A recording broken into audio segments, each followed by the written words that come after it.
Hey guys! Hello mamis! Ngayong araw ay share ko naman yung paggawa ko ng marinated bangus o daing na bangus.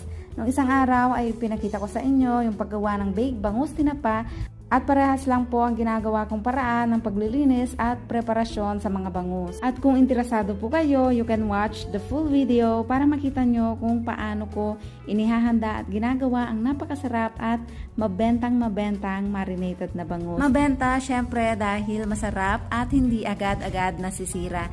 So makikita nyo po kung paano ang paraan na ginagawa ko para ma-stock natin matagal yung ating daing ng bangus.